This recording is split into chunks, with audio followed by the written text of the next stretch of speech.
Welcome to Amazing Indiana Music Stories.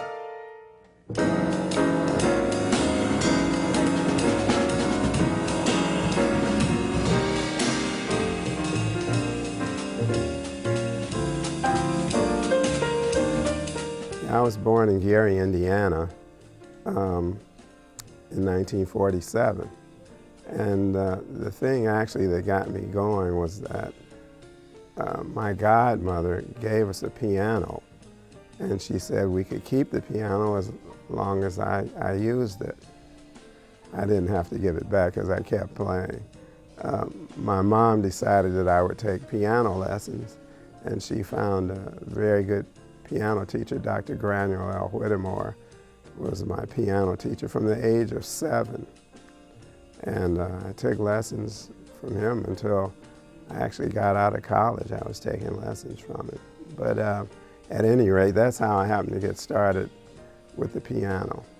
When I graduated in 1969, I was able to get a teaching position in Gary, Indiana, elementary music. And so I taught that all the way up until 2004. When I was teaching at Valparaiso University, we had a jazz festival that we did every year, and we had a faculty jazz trio.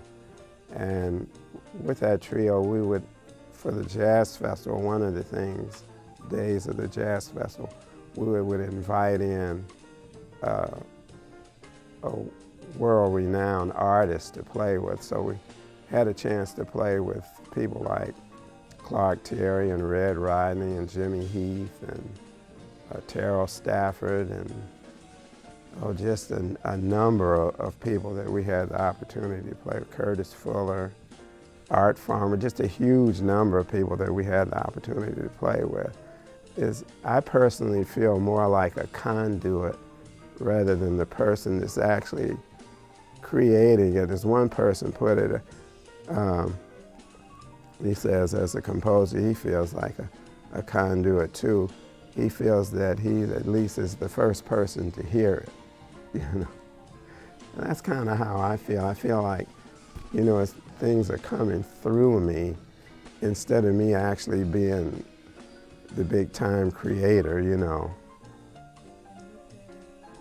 I feel like we all have these talents, but we're something like radios in that each one of us is tuned into, all this stuff is kind of out here, I feel like.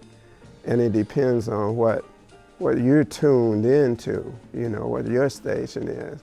And I happen to be tuned into the music. Some people are tuned into the math, and they can pick that up, you know. That's kind of my theory. I'm definitely not tuned into the math station, I can tell you that.